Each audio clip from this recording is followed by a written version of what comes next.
as we let people trickle into the Zoom room. So just give us a couple moments to let everybody come on in.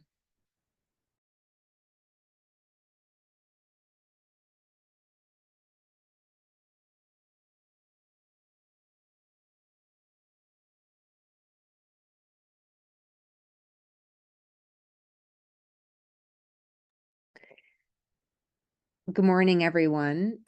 Welcome. We're really excited to have you all here with us this morning.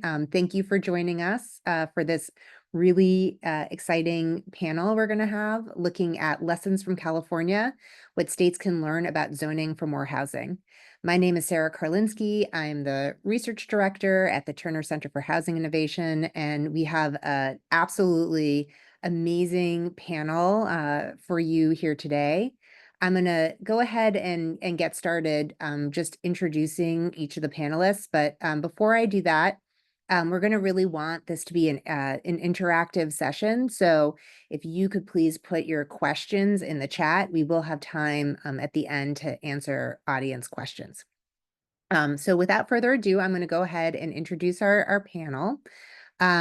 We have with us today Ramie, who is the Bay Area Regional Director of Real Estate for Mercy Housing California. Ramie manages a staff of 22, a pipeline of 2,000 affordable homes across 5 counties. Prior to assuming the regional director role in early 2023, Ramie was the director of real estate for the Sunnydale Hope SF master plan development of 1,700 housing units, a new community center, a recreation center, and many other amenities. September 2023 was Ramie's 30th anniversary in housing and community development, so we are in good hands here with Ramie. Our second panelist is Annie Fryman, who's the Director of Special Projects at SPUR. Annie spent her last 8 years working in San Francisco and the state capitol with a career spanning architecture, public policy, and housing development. Annie led housing, transportation, and land use policy for Scott Wiener at the Board of Supervisors and in the California State Senate, passing bills focused on streamlining housing permitting, increasing local and regional housing goals, and waiving environmental reviews for sustainable transportation projects.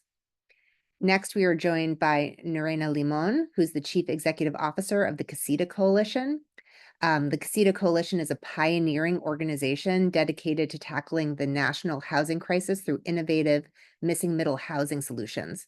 Under her leadership, the coalition is driving efforts to increase naturally occurring affordable housing, such as ADUs, so that more people can have access to affordable and accessible housing for rent and homeownership. Noerena was also appointed by Governor Gavin Newsom to serve on the board of the California Housing Finance Agency and is a fellow with us at the UC Terner Center for Housing Innovation.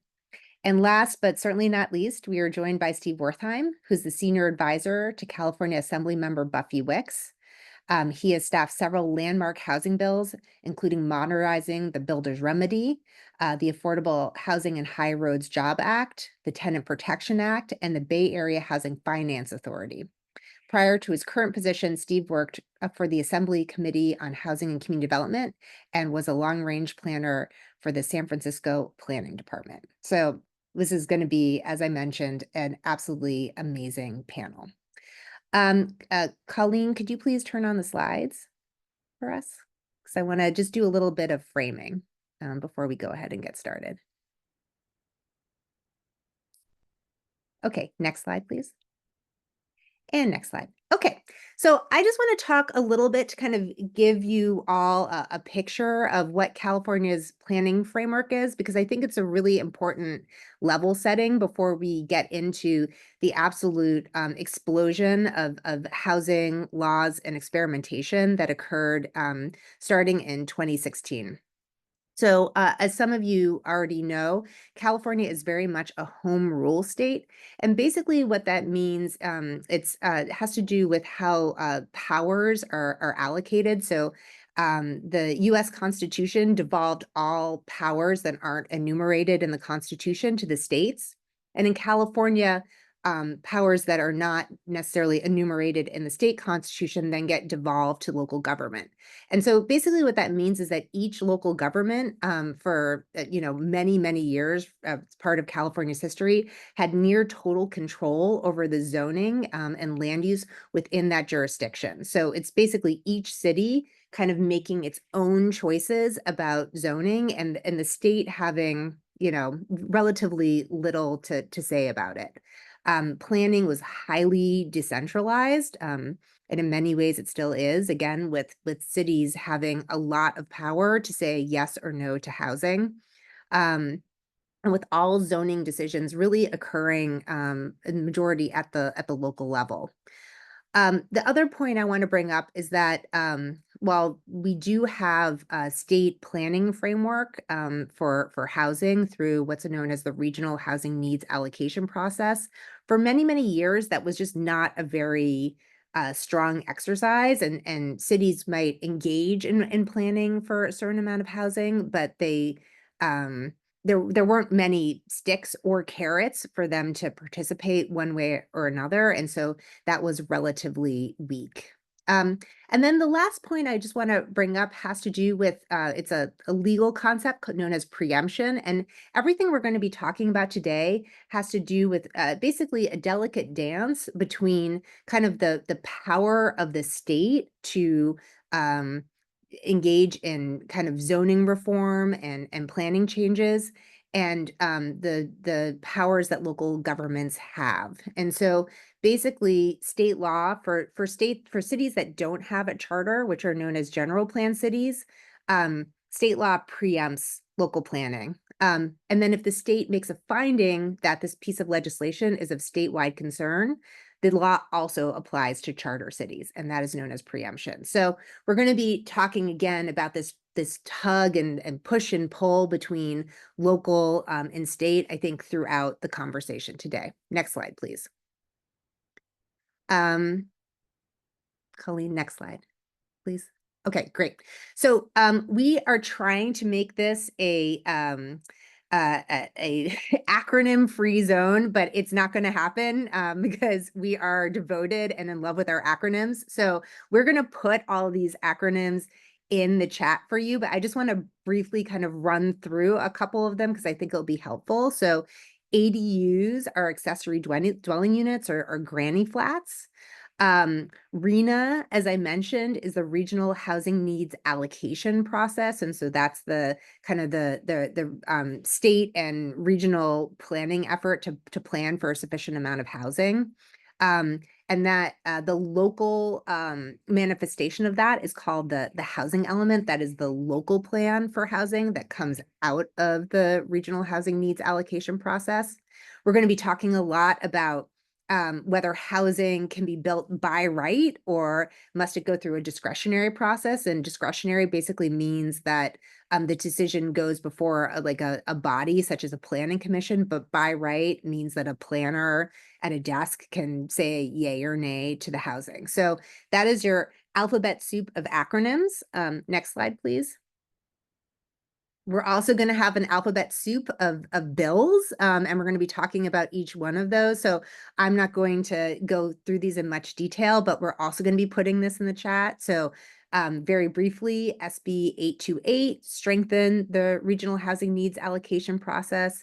SB 35 is a streamlining bill for housing and has in the past really helped to streamline specifically affordable housing. SB 9 is a bill that allows for lot splitting in single family zoned. And then AB 2011 is streamlining for affordable housing and some mixed income housing on commercially zoned land. So you don't need to remember all of these. Again, we're going to put the cheat sheet in the chat so that you have it and can follow along with us. But we just wanted to get some of this alphabet soup out of the way so that you can be oriented properly. So I think we can now do away with the slides and get into our conversation. Okay, so, we talked about kind of this situation that we found ourselves in pre-2016 with a lot of basically zoning and planning occurring predominantly at the local level, and cities kind of deciding, yay or nay to housing based on their own kind of internal political dynamic. And then in 2016, we just started to see this explosion of laws having to do with thinking about at the state what the state might want to see in terms of moving housing policy forward. And I'm going to just start us off by asking kind of having you lay the groundwork for sharing with us what were the conditions that made this change in 2016 possible. And Steve, I want to start with you because you have this really interesting background, and Annie also too, but Steve, I'm just going to start with you. You started off as a planner in San Francisco and then moved to the state. And so I was wondering if you could just start off by sharing with us what the challenges were at the local level that kind of helped create the I don't know what you call it, the petri dish, if you will, that led to some of these changes at the state level. So we'll start with you. Yeah, I appreciate that. So it'd be a pleasure to distill the whole housing crisis into 2 minutes. But, essentially, local government is really badly designed to improve housing, right? I mean, you have the local politics are usually controlled by the haves. That's universal. And so the haves are the homeowners who usually get to know. And in California with Prop 13, housing is not necessarily a money maker. So the city managers don't necessarily like it, and the politicians don't like it. And well, duh, you're going to get to know. But at the same time, so we spent 80 years making it really hard to build housing. But at the same time, millions of people have moved to California. So we have this really high pressure point. And, if you think about by the mid 2010s, the Bay Area is the epicenter of global capitalism. We just have all this money sloshing in from all over the world. We're creating hundreds of thousands of new high-paying jobs, and these people who are coming to these jobs need a place to live. And are we going to build housing for them? Hell no, we're not going to build housing for them. Like it's just, if anything, I watched the city make it even harder to build housing during that time. So we have all this demand coming in, and we have a government policy designed to stifle supply at basically every municipal level. And like, no shit, the housing costs skyrocket. It's normal now for like college grads to be sharing bedrooms with other, people, even though they're making over $100,000 a year. And, much more tragically, you've lower and middle class families have to sacrifice very essential needs to pay for housing or make the heartbreaking decision to move away from their communities to someplace they can afford. And for those people with no place to go, the result, which is why we saw homelessness skyrocket during this time. Right. And so just as this pressure is peaking, we have kind of a spark to kind of blow up the system, which is, it's a name. It's Sonia Traus. Like she shows up at the San Francisco Planning Commission one day and she's at the hearings like, what the fuck is wrong with you? Like what, not just you, but like the whole system. We have hundreds of thousands of people struggling to pay for housing, but because three old homeowners like don't like a project, you're going to deny it. Or because we're spending all of our time talking about rear decks, we can't talk about the big picture. And kind of just like that, the YIMBY movement was born. And because there's tons of us thinking the same thing, but now there was an organizing principle, like a flame to be drawn to. And suddenly there was a community and a forum and a voice. And that included folks, outside the policy wheel, young activists who saw no hope for stable housing. Those of us inside the wheel, like Meet the Planning Department, those of us steering the wheel, like San Francisco supervisors, David Chu and Scott Wiener, and so when they come up to, they can't really do much at the city level because all the local politics are designed to get to know. But when they come to the state level and more folks with their mindsets start coming to the state level, they brought their message, they brought their ideas, and they brought this army of YIMBYs with them. And not coincidentally, I feel like that's when the game changed for state housing policy. Great. And then I hear this quote attributed to David Chu, and I'm not sure if it's 100% true, and maybe Annie or Steve, you can let me know if it is or it isn't. But I heard that he said he famously described San Francisco politics as a knife fight in a phone booth, and I think there's some of that energy that then kind of propels them both Scott and David as they come up to the state. So Annie, can you talk a little bit about that process? About the knife fight in a phone booth. Well, I can confirm that my understanding as well is that is attributed to Mr. Chu. But yeah, I mean, I think that San Francisco has a really unique local politics. This is something that I saw, and just for background, I actually started as an architect in San Francisco, sort of at the lowest level of drawing right angles for a living at age 22, working as an apprentice, and got involved in that nascent grassroots YIMBY movement that Steve was mentioning until going into government. And San Francisco is a really unique local politics. And I think that the richest place where that shows up actually is in housing and land use. And speaking at least from the perspective of Senator Wiener's orbit, is that he had long been, since first being elected in 2010, been focused on housing locally and was in this super minority of pro-housing, pro-supply, and growth-minded folks who saw these social benefits to denser housing, affordability benefits to denser housing. And I think that towards the end of his time as a city supervisor, he had just been having these knife fights in a phone booth and frequently losing them because there wasn't enough of a base and a broader politics supporting that viewpoint. And this small but growing base of YIMBYs and like-minded folks that were really giving voice as the consumers of housing to so many of these white paper ideas that had been floating around for a while really emboldened him toward the end of his time as supervisor and then going into starting out in the state legislature to see that there's a there here politically and policy wise and in terms of outcomes, but there's only so much you can do with the local incentives politically, fiscally, and all of those things that go into the decision-making process of a local elected. And so, you know, Senator Wiener would frequently say that he had this theory that going up to the state legislature could actually be a much stronger force in favor of housing. CEQA is a state law. The housing element is a state law. Most funding for affordable housing flows through the state.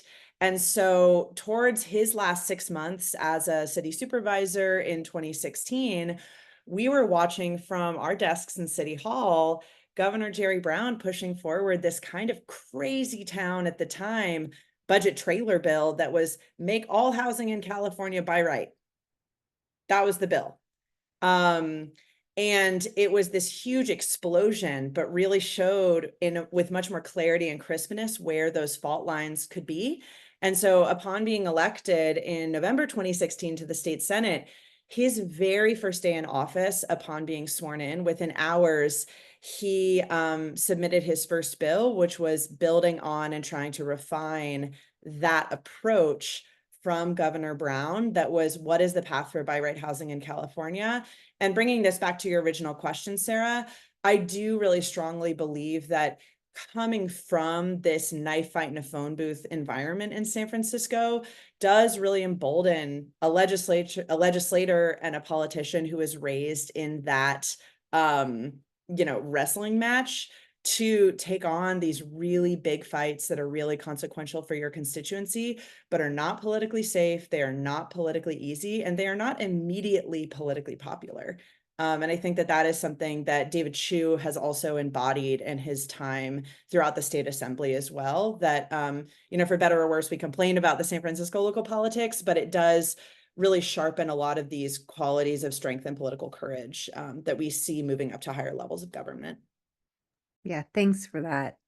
Noerena, I was hoping you could talk a bit about 2016 set of ADU reforms that took place, because I think those were really the first set of bills that we saw that were pretty successful, I would say, coming through. And so could you keep a little bit of background on those?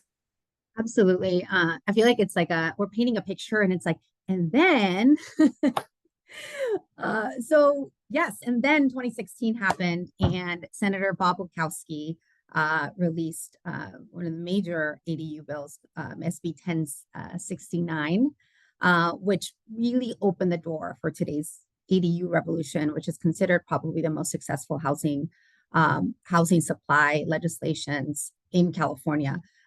It created the allowance of ADUs by right if a parcel has a single family residence.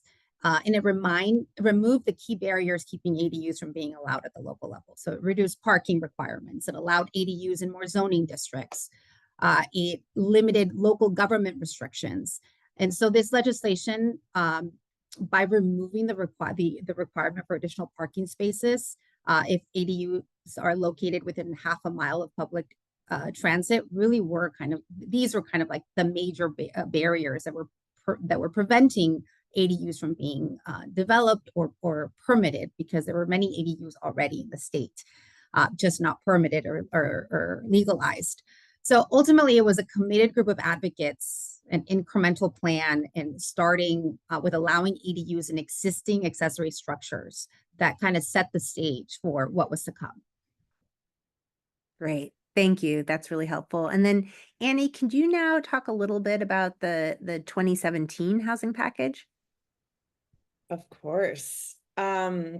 So starting out in, say, December 2016, January 2017, a few things were true that I think were really important to point out as the ingredients for this perfect storm of what put together the 2017 housing package. The California Democrats had a supermajority in both houses of the legislature and had a very, very strong and decisive governor in the executive branch. All the while, Donald Trump had just come into office for his first administration, and Democrats in particular, I think, were feeling quite emboldened and had a crispness and a clarity, and there was something that it was emboldening about differentiating from what was happening at the federal level and proving that California could get things done. There was also this nascent YIMBY movement that isn't what it is today yet, but it was fueling attention to the connection between land use and housing affordability at a time where in every single statewide poll that a politician saw, and frankly, most polls in their district, housing was the number 1, 2, and 3 issue of concern. It was housing, it was homelessness, and it was cost of living, of which we know housing is the biggest piece. And so all of this connected to there being a lot of energy and fuel behind doing something on housing. Governor Brown had laid out his very firm and stubborn goalposts at the very beginning of the year by saying, you are getting $0 for affordable housing funding unless you make really meaningful strides on politically difficult streamlining reforms. And the state legislature had said, our top priority is affordable housing funding, and we will block any of your priorities in service of getting affordable housing funding. And so there was this tension that laid out this dynamic from day one, connecting, is there a secret path for the legislature to get what they want and for the governor to get what he wants, and the policy outcome to actually be a positive synergetic thing. And so this housing package was not clear from the very beginning of the year that this was what was going to happen. For most of the year, we thought it was going to be, there were these brewing affordable housing funding things, and there were several different approaches to what streamlining policy could look like. And what I had just mentioned in my last answer, SB 35, which was that bill that Senator Wiener had introduced on his first day in office that focused broadly on, under many conditions, having by right housing in California for a huge swath of projects. SB 35 was sort of the one that was chosen by the governor where he said, that one is good enough for me. And so all of a sudden, there was this incredible amount of pressure in the legislature to get that bill through, as unpopular and challenging as it was, in order to get what they wanted, what was funding.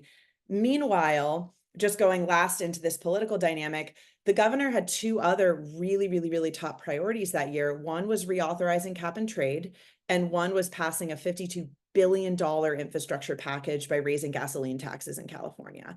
And so you can also imagine the soup of special interests and constituencies in the Democratic Party had many different levers in this whole big soup of deals that even went beyond housing to get what they wanted out of that session, right? There was organized labor, there was business, there were anti-poverty groups, there were environmental leaders, there were all of these different folks. And so it was this complex but really exciting and fast-moving time where if you nailed it, everyone could kind of get what they wanted. And over the course of the year, SB 35, although extraordinarily difficult, started to look like it would have a path. There was openness from the executive branch on actually having a permanent source of affordable housing funding through SB 2, and then also SB 1, which was a huge bond for affordable housing, or SB 3, I guess it was. And last, through the course of the year, all these other legislators who were not otherwise active on the funding or streamlining conversation were like, oh man, this could be a political winner for like me to really be a leader on housing. And so you also saw this flood of other housing bills that were focused on housing element reforms, on strengthening legal authority for the state as it relates to housing, and more streamlining bills, other sort of little bits of funding bills, farm worker housing bills.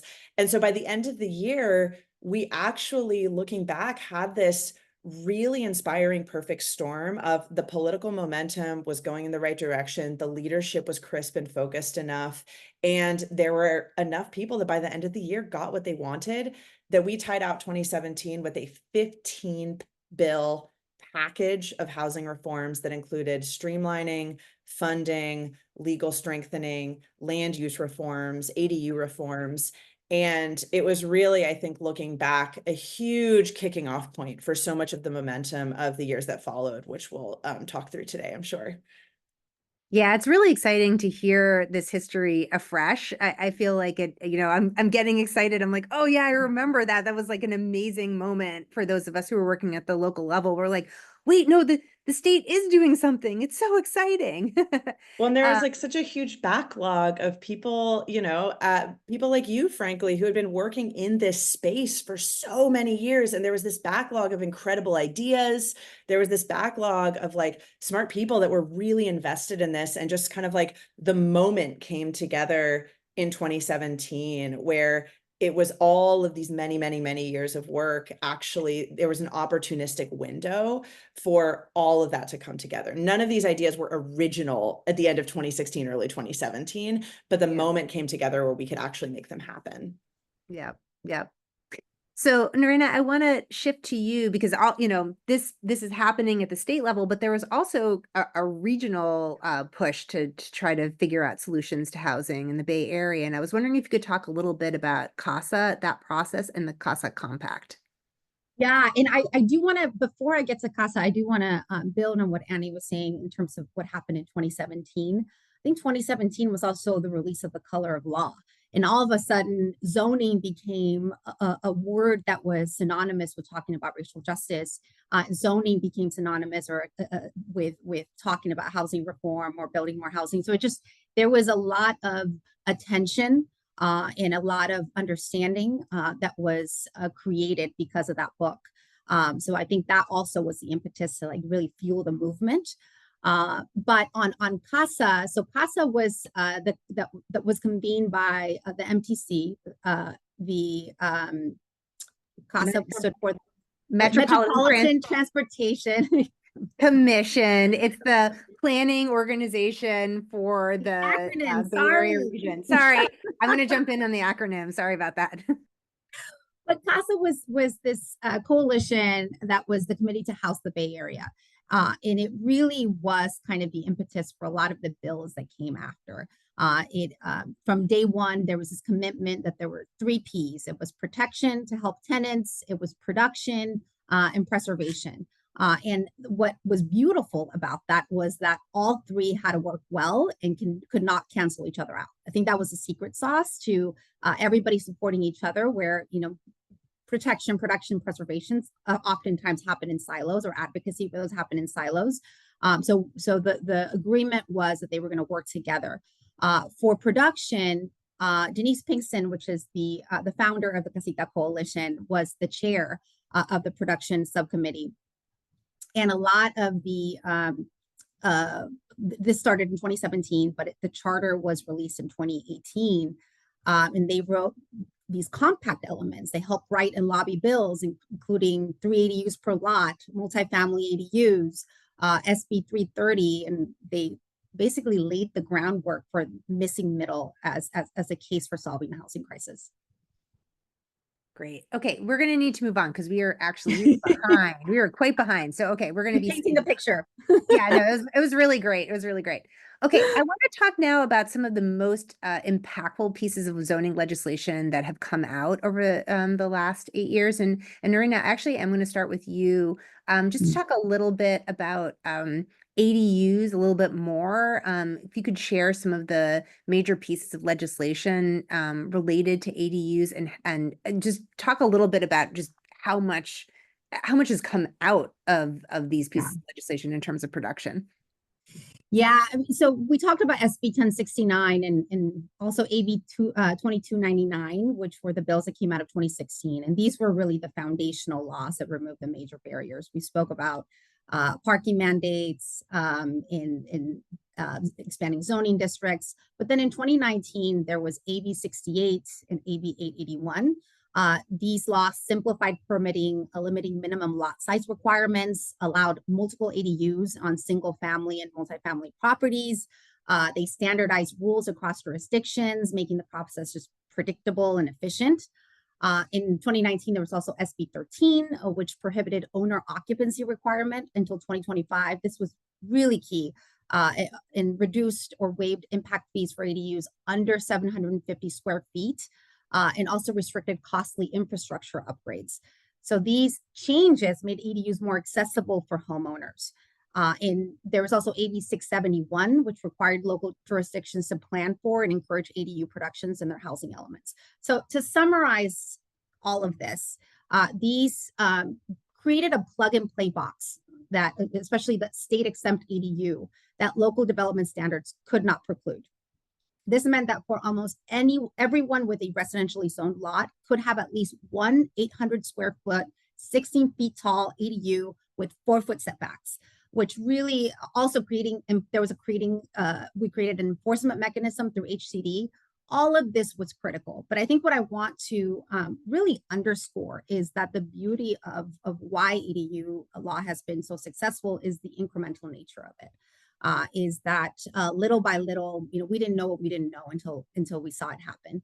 And this really became a lot more politically feasible and a lot more effective. There's been other innovations since in 23 and 24. There's legalized the separate sale of ADUs as condos for affordable homeownership opportunities, pre-approved repeatable ADU plans to streamline design and approval. Also required interagency coordination to improve ADU permitting in the coastal zones and amnesty programs. So all of this has resulted in 113,000 ADUs permitted between 2017 and 2023, making up a large share of housing permits in cities like LA, San Jose, Long Beach. I mean, in Long Beach, they made up 41% of permits. So there's lots to do. There's a lot of things that have come out outside of that legislation, like the money that HCD that was provided by the California Housing Finance Agency. The legislature provided to the California Housing Finance Agency to incentivize homeowners to build these ADUs. But we wrote a playbook that talked about how critical it is to start with ADUs at times in order to expand to more middle housing options. I also wanted to add one additional thing to Noerena's answer, which is, I believe also another reason that ADUs could kick off so quickly is that it didn't need to create a new industry or a new profession or really a new way of doing that work. Small architecture firms have long existed. Small structural engineering firms have long existed. Those level of firms have long known how to read planning codes kind of at their simplest levels. And those small contractors have long existed. And so we also didn't need a brand new explosion of a new workforce or a new profession in order to take advantage of those laws. And I think this is something that's made ADUs quite unique from some of the other zoning and land use reforms we've seen coming out of the state legislature, which is that it's opening up this brand new almost sector or type of housing that we don't necessarily on day one have the workforce for, or the skill set for, or the professional services to support. And so there's a longer and riskier timeline to actually building that up before we know if the law is successful or not. Whereas a lot of different cities already had architects that were doing small ADUs. They already had architects that were doing these projects in single family homes in different types of ways. And so the uptake was much easier to just learn how this one relatively simple body of law worked, and then start taking on those projects and working with homeowners as your clients. And any the innovations were already happening. It was, working class communities of color, primarily, that were converting garages, that were building additional units in their backyard to house Exactly. family members. I mean, the innovation came from the community. And so we just needed to allow these units to become permitted, to become legalized, and expand what was already happening on the ground. Yeah. Like we already knew how to do it. Folks were already doing it. We just had to formalize and accept and encourage that good work from happening. Yeah, and I think there's also something about just like starting small and like it just seems friendly, like an ADU just seems, it's like, oh, it's a granny flat, it's friendly, it's in your backyard. Like people could kind of get their minds around it too, which I think was also helpful to supporting that ADU revolution. So Annie, I wanted to move on to one of my favorite pieces of legislation. It was like, seemed like a little sleepy sleeper piece of legislation that ended up having just absolutely massive impact on planning and zoning for the entire state. And I was wondering if you could just briefly talk about SB 828 for us.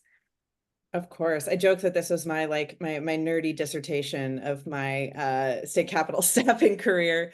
So SB 828 was a bill that was introduced for the 2018 legislative year by Senator Scott Wiener. And a bit of this, I guess, a short abbreviated version of the story and sort of leading into how it worked is that SB 35, which was successful in 2017, essentially said a city is triggered for this by right streamlining if they are not meeting their state mandated housing quota and housing goals, which was part of a system of California law that had existed in different versions since the 1970s.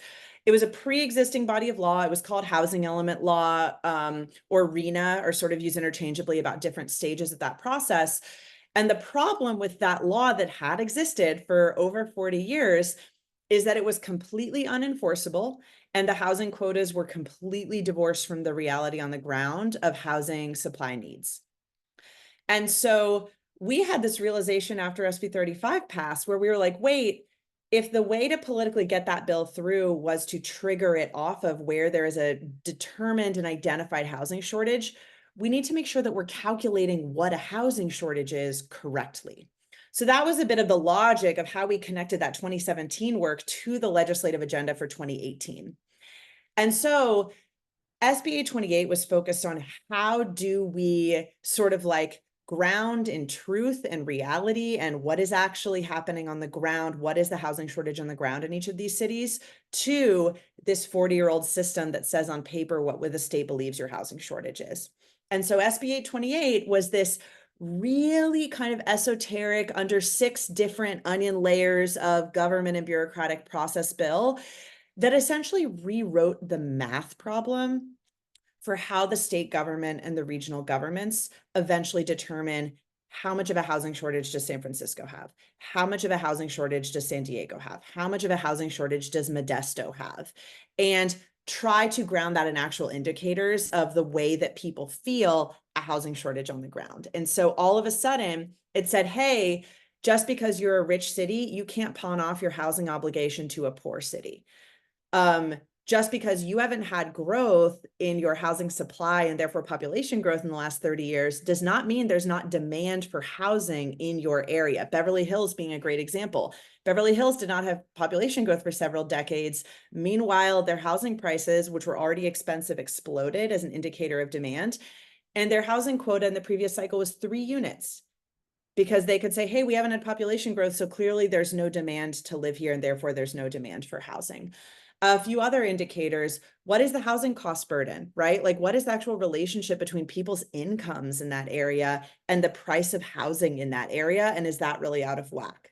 What is the rate of overcrowding in your current housing stock, which is indicative of people living in less than ideal and less than dignified housing situations in many cases as a direct result of a housing shortage that is having impact on available housing as well as affordability. And this is a way that people are getting around that. So without going into exactly how the math problem is structured, that was why we approached it. And a lot of what motivated this work was doing the difficult work of what are the true indicators of what a housing shortage look like in terms of statistical indicators, and then how do we build a strengthen the legal mechanism around it, and also build enough direction for all of these different levels of bureaucracy at the state and regional level who are executing on that math problem by following California law. How do we give them more direction, and how do we insulate that process from an anti-housing politics, which is usually very, very grounded in, a lot of class issues, a lot of racism, a lot of segregation, a lot of regional fights around fiscal health of different cities and the economic power they have relative to one another. And how do we really just get this law back to basics of what it originally promised, which was, how do we deliver on fair housing? And how do we actually make it so that when we say you do or do not have a housing shortage, that line is indicative of what your housing shortage actually is, rather than through 19 layers of the blender, and then it ends up just being an imaginary number. Great. Well, there's so much more to say about that, but if you haven't read that piece of legislation, check it out. As I mentioned, it's my favorite. So, Colleen, if you could bring up Ramie's slide. So, Ramie, thank you for your patience. I know we've been setting the stage, but I want you to talk from a developer perspective a little bit about SB 35, which we have spoken about before, but just I think it'd be helpful just to understand like what a powerful engine this is for development. So if you could talk a little bit. Yeah. So I work at Mercy Housing, and we develop, own, and manage affordable housing for low-income households. And I know we have talked a lot recently about all the different legislations. So just to refresh your SB 35 was the first streamlining bill that would basically allow 100% affordable housing to be developed by right if the site was zoned residential, and there were some other criteria that you needed to follow. But basically what I wanted to do was kind of compare before SB 35 and after. So this slide shows you what we experienced before SB 35 became law. It used to take anywhere from 9 months to over 2 years to achieve land use entitlements, basically to achieve approvals to be able to develop the affordable housing. And that's before you submit for your building permit. We had to submit an initial application to scope out whether we had kind of a process that required a very extensive environmental review. We often had to submit other applications for rezoning or variances, which were quite involved. There were a lot of community meetings to support both the environmental review and the kind of zoning related approvals. Then we also had to go into public hearings and maybe sometimes several bodies of public hearings. And all of these approvals that we would request were appealable in multiple ways. Next slide. So after SB 35 became law, our experience was that we were able to achieve land use entitlements in as little as 4 months. And at Mercy Housing, we were able to either complete development or put developments in our pipeline, about 1,500 units within 4 years, just because of SB 35. And the process is so simple. You basically indicate or submit a notice of intent to the planning department that allows them to just have a informational discussion at the planning commission. There's a project review by the planning department staff that ranges anywhere from 90 to 100 60 to 90 days, depending on the size of your development. Sometimes if there is a design review that is determined to be needed, because maybe you're in a historic district or some other kind of circumstance like that, then you have another possibly maximum 180 days. But the review happens at the staff level. There is no public hearing. The entitlements are improved by the planning department director. Next slide. And just to kind of hopefully say the obvious, but here are the 4 reasons that I think SB 35 and its successor, which is SB 423, are so important to those of us who are wanting to see more affordable housing in our communities. One is in California, and I think this is the case in other states, affordable housing dollars are required projects to be fully entitled, to be competitive for funding. And so the entitlements timeline, if it's shorter, allows us to be able to compete sooner for those funds. And in California, those funding rounds occur only once a year. So the timing is an extremely important factor. Second, a shorter development timeline, I think everyone knows, means we have less cost escalation, we have a lower development cost, and we're able to deliver the housing faster to the community. The third important reason is the industry capacity. And by that, I mean the developers, the planning departments, the city councils, everyone who's involved in getting affordable housing delivered to the community. If you have very complex processes versus streamlined, you're basically straining your capacity to be able to work and produce. And I think it's something in a macro level to think about, but also at the micro level, where we are all probably experiencing staff shortages and burnout. And so it's something real to think about. And the fourth reason that it's important is from an equity standpoint, SB 35, and this is an old stat, so I think this might be better than 18,000 units at this point, but SB 35 has enabled 18,000 units to be entitled, and they're all 100% affordable housing. And that's an incredible achievement for a piece of legislation in California. Yeah. It's so impressive and really, really interesting. So I want, just in the interest of time, I'm going to jump straight to our conversation about AB 2011. So we've talked now about pieces of legislation that have just been enormously successful in the California context, and I want to talk a little bit about AB 2011 because I feel like the jury's like a little bit still out on what it's going to be able to produce. It's got a lot of promise, and I wanted Steve maybe to just walk us through. Tell us a little bit about 2011 and tell us about what you're hoping it's going to accomplish. Sure. So AB 2011 was our go big or go home bill from 2022. And it did a lot of pretty bold things. It basically said if your site is on a commercial corridor, which is what we think of like a 4 to 8 lane road lined with strip malls, et cetera, if it's along those commercial corridor, then the housing is, even if the zoning doesn't allow housing, you can build housing. Even if the zoning only allows a little bit amount of housing, we're going to allow quite dense housing, up to 100 units per acre. And even, normally you have to go through the CEQA process and the city would have to prove it, but we made it by right also. So we rezoned, we upzoned, and we made it by right at the same time.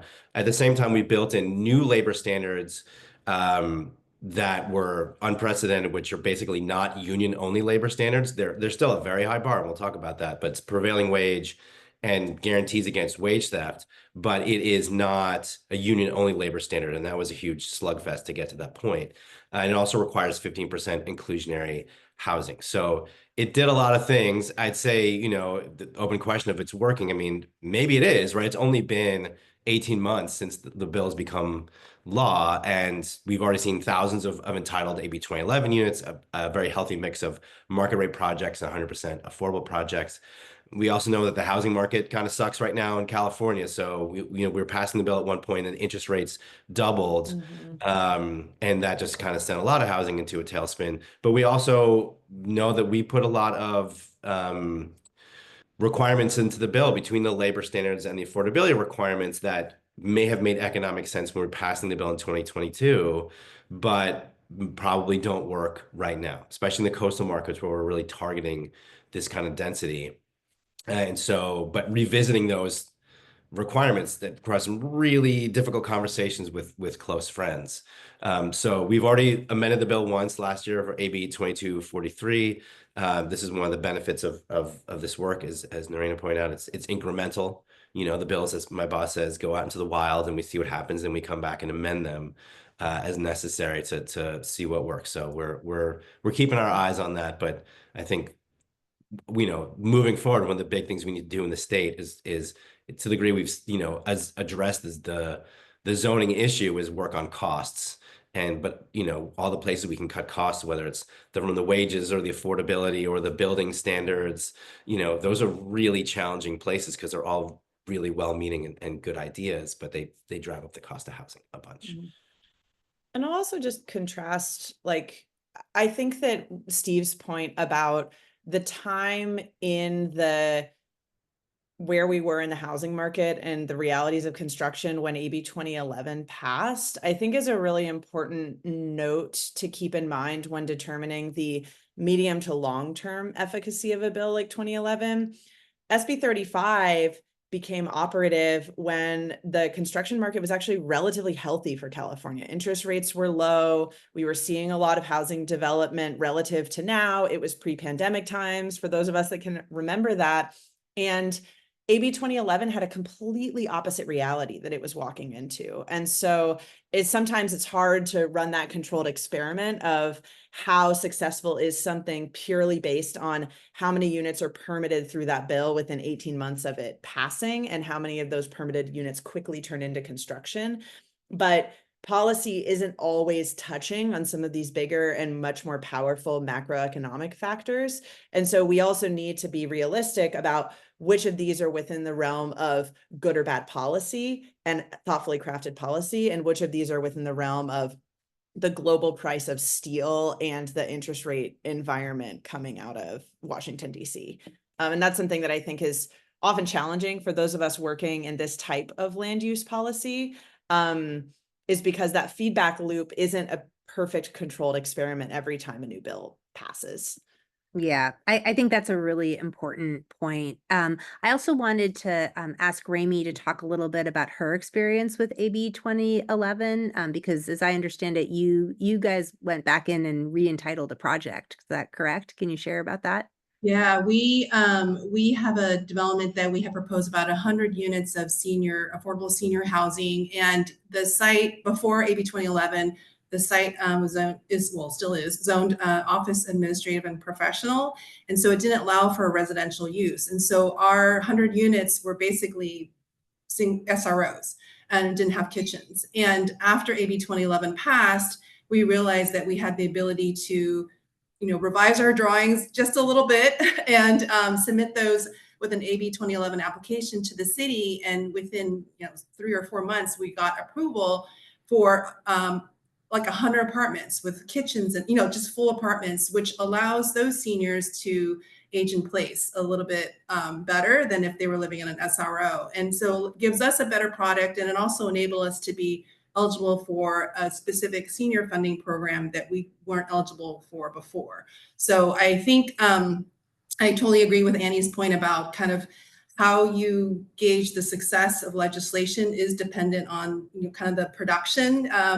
But I think we also have to think about not only like, oh, we've got these economic factors we kind of don't much control about, but my kind of plea to policymakers is to look at both streamlining the entitlements and approvals and permitting process and pair that with streamlining the funding process that you are able to control. So the local funding process, the state funding process, because here we have created kind of a very Byzantine system of and I call it competition because it's literally like that. It's like the Olympics where you work for 4 years to train to win that race and you lose by half a second. It's like that in California, and it might be in other states. So I think it's important to think about both and when you're thinking about how do we advance affordable housing production in our communities.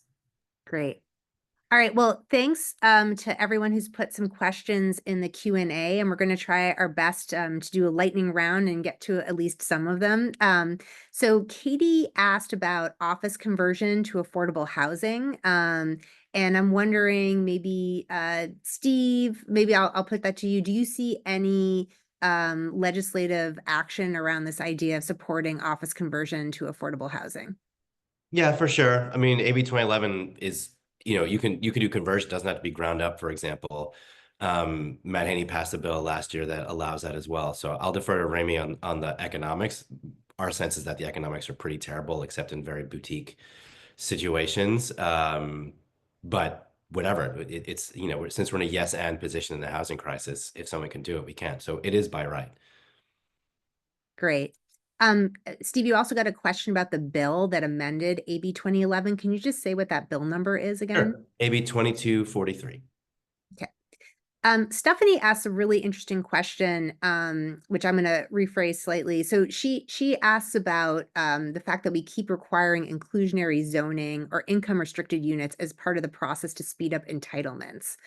How do we think about that? What is the trade-off between affordable and affordable, like capital A affordable, and then just the need to get as much housing as possible built? And maybe Steve, I'll throw that one to you also, if you wouldn't Yeah, mind. that's super easy when there's not 2 billion contrasting academic papers on it. I would say there's both not clear research on it, and also there is really intense politics around it. We know we want to build as much housing as possible. You're not going to solve the housing crisis without housing.